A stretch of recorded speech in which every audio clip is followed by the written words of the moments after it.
Okay.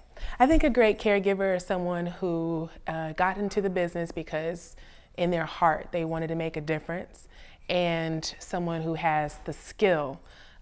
Usually someone who has cultivated their skill is because they care that much more. Most of our best caregivers are the ones who are observant and thorough and analytical, and they care very, very deeply.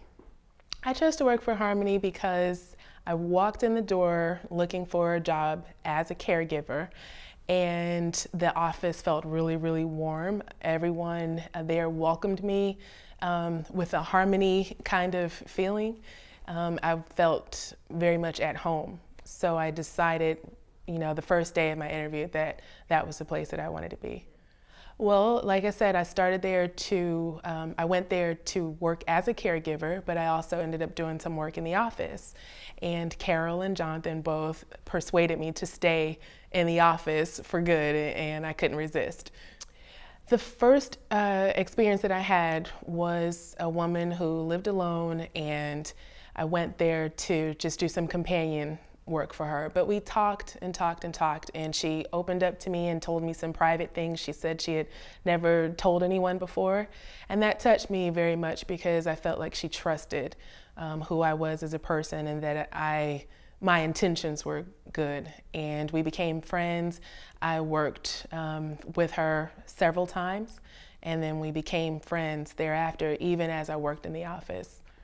The second client that I had, I took her to a doctor's appointment, and on the way, she wanted to take me to some of the other places that she used to frequent when she was a young teenager.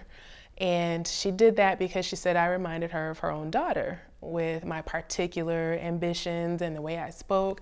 So she felt close to me, and we took a drive down to the golf course where her and her first love used to go and hang out. We went to a restaurant, and then we went to the appointment. So that was pretty nice for me, and we kept in touch ever since also. One of the main differences is that most of us in the office are actually caregivers or have been at one point. So we're coming from a place of experience, and I think that counts for a lot. We were caregivers for our professional clients as well as family members. And I think that with that deeper understanding, we're able to broaden, our scope as far as how we handle certain situations and people. Well, my personal goal is to make sure that I am the liaison between the families and what their expectations of us are, and also to help educate them on the best ways that they could make a difference for their loved one, especially for the ones that don't live in the area. It's more difficult for them to feel comfortable about someone stranger being in their loved ones' homes.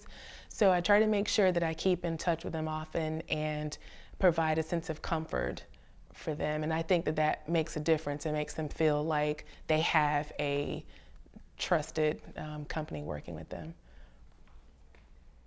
Probably just trusting in letting someone come in, and so a lot of them have difficulty giving their independence away. So, we try to make sure that we tell them, well, we're not trying to take away your independence or take over your home. We're just here to help and to, make your life more comfortable.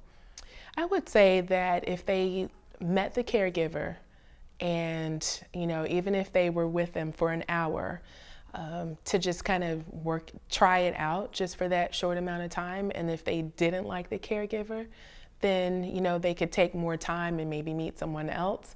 But I try not to push, so that they wouldn't feel more uncomfortable, but